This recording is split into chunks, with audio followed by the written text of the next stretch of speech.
Ow. Well, these guys are going to die very fast. Hello and welcome back to our Duelist adventures, and, well, when we left off, we made our way into Cosine territory. I have purchased a couple more step horses because, well, they were a relatively good price. They were about 190 each one, which I thought, hey, you know what, that seems pretty decent, that seems alright. Anyway, I'm just going to try and get as much experience as I can here. Ugh, yeah, failing at that. Lovely. I love failing and getting experience. It's great. Makes me feel all kinds of fuzzy all over. That's lovely. Oh, nice hit, Najun. Did you see that? He did a good amount of damage right there. Oh, nice. We actually got some additional experience. I never would have believed it if I hadn't seen it with my own eyes.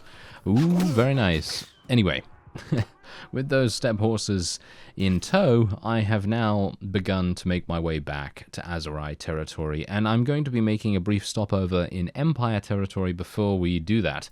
And I just wanted to actually show you, these are some new units that level up into manhunters, and I rescued these guys from a band of 17 looters. No idea how they were able to be captured so easily, considering these guys actually have, well, as you can quite clearly tell, they have, I think, better stats than regular looters. Do I have some regular looters? Yes, I do. Okay, so let's have, no. They don't have better stats, just by a very small margin. A very, very small margin that they are a little bit outmatched. But those looters actually also had a couple of village youths or something. Not these guys, but the other ones, the lower tier ones. I don't know where those are in terms of unit trees, but basically they had about 35 or so prisoners total, and the village youths don't actually level up into anything that is terribly good, so I decided not to take those. But I thought, hey, if we can get some of these righteous citizens and level them up into manhunters and then veteran manhunters and then sheriffs eventually, as you can see, these are actually pretty good. They're not too bad. And they are kind of like middle tier at this point, because 250 in one-handed, that is extremely good, first off, because obviously, if you think about how, life got twisted upside down. No, let's not go there, shall we? But yes, anyway, if you think about how these things, for example, this heavy cavalry right here, they have 130 in their highest level proficiencies. And those other guys have 250 in one-handed. So if you were to indeed then say, well, what about the noble units? What about the noble units? Well, we have these guys. These are the noble units. And you can see here that their maximum proficiency, which in this case is polearm, is 200. So those sheriffs, which are indeed a lower level, have a greater weapon proficiency. However, they are capable of using less weapon types, because I don't know whether you noticed that, but these guys right here, these sheriffs, they can pretty much only use one-handed, and that's it. They can only use one-handed. They can't use anything else. And that's probably the reason why their stat distribution is like this and so incredibly focused in comparison to the other guys, who are, of course, much, much more widely spread, and they have a lot more variety in what they can end up using. So there is indeed that. So in my opinion, that's pretty cool. I like the way that they've done that. In the Calradia War mod, I feel like they've done a great job on actually distributing those things in such a way so that it balances it out in such a nice way. Because if you think about it, those noble units from the Aserai, they have 200 in polearms, right? So they're most likely going to have some kind of crazy... Shall we try and fight these poachers? Yeah, anyway. They do have some crazy polearm, couch lancing capability or something. And no doubt, if I had to pick, I'd probably pick the noble unit in a 1 versus 1 situation. I'd say that the noble unit probably has the edge in that duel, unless they get off their horses.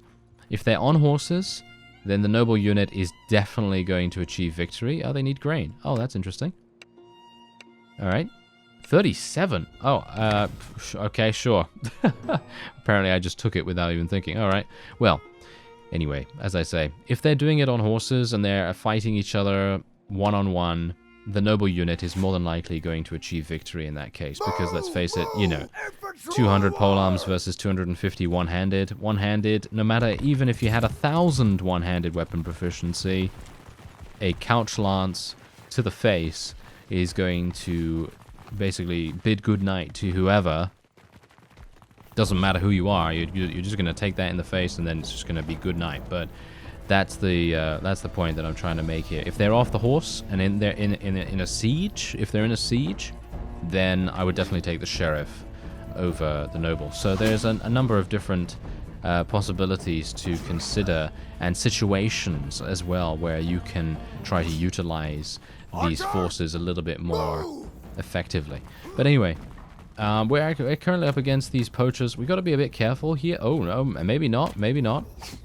Apparently I don't have to be careful at all. Let's move my archers actually behind here, because I want my infantry to get involved just a little bit. Let's tell my cavalry to charge in, tell these guys to charge in. Hopefully I'm not going to get shot in the face. Let's not get shot in the face, thank you. Okay, let's kill them. Let's kill them all. Nice. Oh yeah, oh yeah. Huge amounts of experience. Huge amounts of experience. I am hungry for the experience right now. Absolutely hungry for it. Very good. Okay, look at that. We gained so much experience from that. That's pretty cool. Even though we only gained 2 skill points in one-handed weapon proficiency in general, that actually doesn't matter too much. I feel like the mod that allows me to have this display that tells me when I'm getting experience actually does make a huge difference in my own perception of how I'm doing in regards to combat. Because if you think to yourself, oh, look at that, I just got 1 skill point, well, that's kind of disappointing, isn't it? You know, that's the kind of thing I'm talking about. But with this mod, it actually makes it so that you can see how your progression is going. And I think that really makes a huge difference.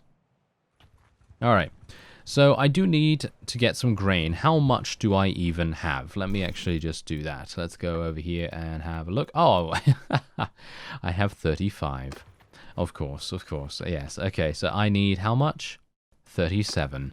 Ah, the glory, the gloriousness of it all, right? Yeah, absolutely glorious. Okay, so yeah, I can just buy a little bit of grain right there. Can I actually sell anything else here for a decent amount? No, the steppe horses are not selling for that good here anyway, so you know, not a big deal. We're gonna sell none of the weapons, but we will sell these things. There we go. Oh yeah, thank you for all of your opinions and suggestions and so on and so forth regarding the javelins in the inventory at the moment. And I think in general, if I was playing by myself and I was just, you know, doing this off screen for my own leisure time, then I would definitely sell the javelins and I would trade it for like a really, really amazing set of armor and stuff like that. But I feel like if I were to do that, it would be imbalancing the game in such a heavy way, at least in a series context, that I just don't know whether I feel real comfortable doing that, because we've done that in the past and it has been a bit, you know, being a bit weird after that, because you kind of go, oh look, I have 2 billion in terms of gold, what am I supposed to do now, sort of thing, you know. And so yeah, that's something that I think I'm gonna stay away from it for the moment. But if I do come across something like a complete emergency situation, and I'm talking about complete and utter defeat, so let's say all of my caravans get destroyed, let's say I get taken prisoner multiple times in a row, and I lose my army every single time that happens, then, and maybe then, I would decide to sell the javelins, because then it would give me a good amount of cash to start over with, and I wouldn't have anything at that point anyway, so it would basically make a lot of sense, at least in my opinion. And who knows, they're probably going to get stolen anyway at this point, because if I do get taken prisoner multiple times, which is unlikely, I cross fingers, you know, it is unlikely at this point, at least right now when I have 60 or so troops, because most looters are not going to have such a significant army in terms of their own numbers, so it should be relatively simple for us to stay safe. However, if we do get involved in fighting those southern slavers, which is actually where I'm headed to next, I would like to try and fight some of them. Yeah, use the reach, Nice. Okay, good. Yeah. Oh, in the face, did you see that? Right across the face right there. Ooh, I love the Feel the Hit mod. The Feel the Hit mod is making everything feel so much crisper. It just feels more satisfying to land a hit because it doesn't just, you know, swish through the opponent. It goes, you know, like realistically, you know, it goes absolutely realistically. So very, very pleased that I decided to download that, because I was actually a little bit in two minds about it, because I know that there's a lot of, shall we say, a difference in opinion about changing animations or combat in certain aspects. But I'm going to take this Harami right here, and I'm also going to be recruiting these Nomad Bandits when I can.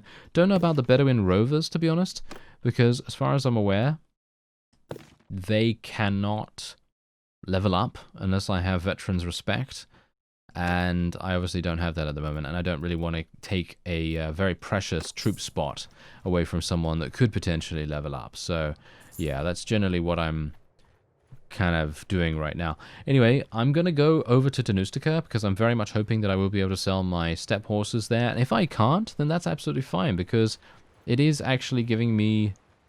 Oh, not even that much. Are you serious? It really doesn't give me that much? Wow. It's probably because I don't have a huge amount of horses in comparison to the amount of people I have in my army now. So it seems like maybe selling them isn't even going to really result in that much.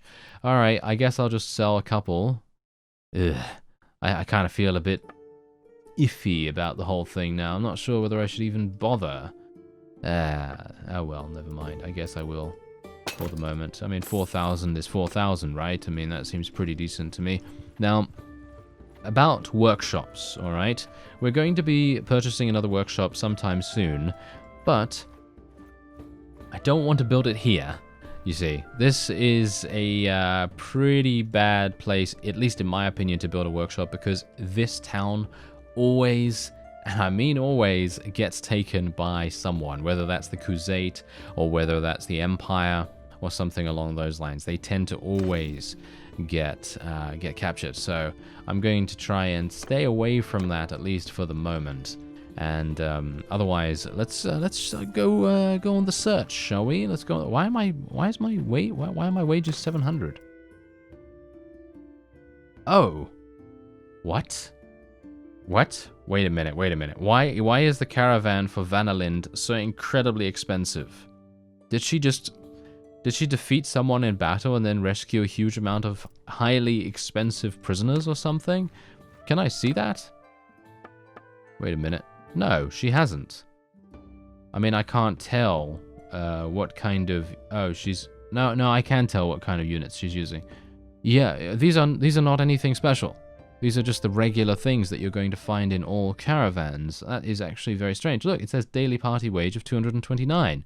That is what you would expect to find in a caravan party, but for some reason, it says 1200. Alright, I don't have any mods that change caravans at all, by the way, so not entirely sure why that would make any difference. Ooh, this is new. Alright, let's do this. Come on, fellows, I'm ready to fight. Okay, I'm moving at 4.7. Oh, well, never mind. Apparently, I don't even need to worry about, you know, anything going on here. Okay, so they have 14. Alright, so as is standard sort of tactics now, I guess, against a somewhat overwhelmed enemy, we are just going to be charging. I gotta be careful though, because... Oh, these guys have thrown weapons. Okay, yeah, this is gonna be quite dangerous. Oh, nice. Oh, I love the feel. Yeah, the feel of this this mod is so good. It really is. Okay, so they're all done. And generally what I'm tending to do at the moment is, because I'd like to keep my cavalry alive as much as possible, I'm kind of telling them to sort of hold back initially, and then keeping them a little bit further back on the battlefield, just in case we need a little attack at the end or something like that. You know, that would probably be quite good. Okay, so what are the stats like of these? What? Okay. Alrighty. Okay, so I will be taking... I don't know whether I can level these guys up. That's the problem, you see. That is indeed the problem. I can't tell. So I guess I'll just take these and I'll take the other ones to sell, potentially. Because we have a whole bunch to possibly do that with, especially maybe villages as well. They might be, some tasks around. Okay, so this spiral mace is going to sell for a pretty decent amount. Of course, every single time we see a price in the inventory screen or the looting screen, then we have to realize that that is the pure base value of that particular item, but it is not taking into account the deficit, or shall we say the depreciation of that particular item. Because if you take a look here now, this particular mace, oh, it actually sells for the same. Oh, right, okay, well, scratch what I was just about to say then, because I actually thought that there was a little bit of depreciation due to barter penalties, because usually there are a couple of barter penalties. Anyway, I'm going to sell that for 2,900. That is pretty decent, in my opinion. And otherwise, is this shield actually kind of good? I actually don't know. I mean, I'm not really going to be getting into sieges at the moment, but I was kind of thinking that maybe it would be a good idea to keep a shield around just in case we headed into one. But I think at the moment it's a bit too early to consider something like that. So I think I'm just going to continue recruiting some Azurai units here as well. And do they have any... Oh, they got 15 Watchmen. Can I actually see... Watchmen, there we go. Okay, what do they level up into? Okay, so they level up into Mercenary Guards, Hired Blades, Hired Crossbowmen, and Mercenary Cavalry. Actually, not even that bad. But they are going to cost quite a bit, because mercenary units, as far as I am aware, do have a slightly higher wage than normal, if it is following the same formula that Warband had. So we've got to bear that in mind. Ooh, nice. There we go. We can level up some Manhunters. Cool. These guys have pretty good stats already, as you can see, 120 in one-handed. Bear in mind that these Manhunters will be able to take prisoners at a relatively alarming rate. And speaking of prisoners, hello there. Oh yes, perfect, absolutely perfect. Okay, so I brought you a few men, and now we can choose. All right, so we can't give these. We can't give those. Okay, that must be because they are custom units, I guess. Right? Yeah, as you can see, I can't actually give those. I can give every single other one, which I think I probably will do, because we have the opportunity to then capture more, but it seems to me like you're not able to give these for the task itself. I think you can probably sell them at the tavern, but obviously I don't really want to do that at the moment. Okay, 3,300. Yeah, obviously this is one of those scaling tasks, because basically what happens is this is, I think, a mechanic that also used to be implemented into one of the greatest mods for Warband of all time, which is indeed Prophecy of Pendor. And there was a task in that mod where you're supposed to go out and try and defeat as many enemies of your knighthood order as you possibly can in a certain time limit. And there's a very modest goal set, and if you do the goal, then that's obviously completely fine. However, if you go above and beyond that goal, then you'll get an even greater reward. And in some cases, you'll even get free, extremely cool and powerful units as a result of that. And that is, in Bannerlord at least, this particular task that we just did, that is a slightly smaller scale version of that other quest from Prophecy of Pendor. So that is pretty cool in my opinion. Okay, so I think we could probably deal with a caravan ambush now. I'm feeling kind of a bit more confident. However, that That is usually my downfall. Oh, yes, don't tell anyone.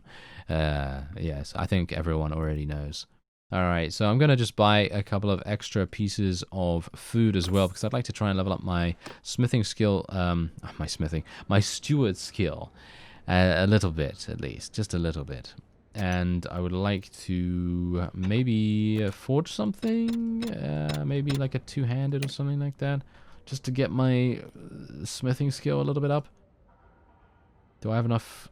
Yes, I do. Okay. Do I have anything else? Yes. Okay. Ooh, wait a minute. There's a tier 3. Nice. Oh, that's looking good. Do I have anything better? Nope. Okay. So let's just raise the size up, because that generally tends to increase the difficulty. And there we have it. Okay, we can do 2 of these actually. I think I will probably do that. Okay, so what am I going to call this? Smacker sword. There we go. Done. Look at that. Oh wow, 2 skill points and a huge amount of experience actually. In value, you get a lot of experience. Okay, and we're just gonna do the smacker sword again, and I'm gonna call it something else this time.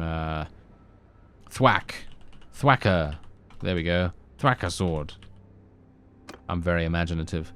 Okay, so there you go. Almost at 25. I desperately want to get to 25 because that is going to give me the ability to make multiple charcoal out of 3 hardwood, so it is quite a bit good to do that. And as you can see, the energy, it seems like it takes 25 energy per time when making a particular weapon. That's good to know, actually. That is good to know. All right, so I'm just going to wait a minute. Which caravan is it? Oh dear. Did I just? Oh, there it is. Okay. I almost failed this pretty badly through being completely distracted, by the way. Yes, very, very distracted by all of the other caravans in the area. That was great. Okay, well, let's tell everyone to charge, with the exception of the archers a little bit. Let's just move them up a little bit further. And we'll tell the cavalry to charge in now as well. Just like to keep them back a little bit, because of course they are much faster. Ow. Well, these guys are going to die very fast. Yeah, they wandered in here like they owned the place. They have been sorely mistaken. Although I am slashing at my own people. And if there was any kind of friendly fire, then people would not be pleased with me, that's for sure. These guys would basically be like, oh, I'm leaving. I'm not in your army anymore. You're hitting me with the sword all the time. Oh, don't even tell them about all those archery incidents that we used to have. Okay, otherwise... let's get him. Oh, no, maybe? Can I get him? I would like to. Is he going to shoot me in the face? He probably is. Where's he going? Where are you going, sir? Oh, is he really? How is a horse able to get up here faster than I am? Really? Come on now. Okay, well, is everyone good? Everyone seems pretty good. I'm going to just tell my archers to charge in. Let me just break my legs real quick as well. Sounds like a good plan. I'm making the rocks feel good about themselves, let's face it. You know, they're like, yes, broke that guy's legs for the umpteenth time. Sounds like a good plan. And there it is, a victory for us. 2.9 renown, not really anything that I particularly care about right there, but the prisoners are going to be selling for a decent amount, I suppose. And we are able to, ooh, look at that. Another mace that we can take, and indeed try to sell it. Alright, thank you very much. And he gave me a little bit of extra cash. We've gotten a lot of relation. That's the thing. We've got to bear in mind that relation is extremely important if we're going to be staying in Aserai territory. And that's exactly what I'm intending on doing. Otherwise, I wouldn't have built a workshop in Askar. So let's just continue to move around here. I'm going to continue to try and recruit units as much as I possibly can. Obviously, I do want to get into a battle with some southern slavers. So I'm going to look around and see if I can maybe find a band of theirs. Alright, so we're in hot pursuit of this fellow on a camel at the moment. And I don't even know whether I really want to show you where this is, because this guy has... He has run me into pretty much no man's land, pretty much just out in the middle of nowhere, and I have no idea how he was able to even do that. We were faster than him, but by only a 0.1 advantage, and I had to recruit a couple of additional cavalry to even be able to get that advantage, because otherwise we were at the same exact speed. These are part of the desert cult, and I thought it might actually be kind of cool to see if we can maybe take a couple of them prisoner, because if we can take some of them prisoner, we might have an opportunity to, well, I was actually hoping to maybe take them prisoner and try to convert them to our side, because they are brainwashers, as you can see. Oh, it seems like they're all dead. Oh, okay. Apparently no prisoners are allowed in that case. Oh well, that's kind of a shame, but can't really do much about it, you know. Sometimes these guys, they just don't really care. This is where we are. Yes, down in the, well, exactly no man's land, basically. But yeah, I think what I'm going to be doing is I'm going to be ending this episode off here, but next time what we're going to do is I'm hopefully going to be able to find one of the desert cult or the southern slavers or something like that, one of the vassals from there, and then we will be able to start the next episode with a battle against them, because I think that's going to be super fun, and it will give us an opportunity to test our mettle and hopefully be able to level up more of our forces just that little bit quicker. So if you enjoyed the video, please leave a like. I thank you very much for watching, and I'll see you next time.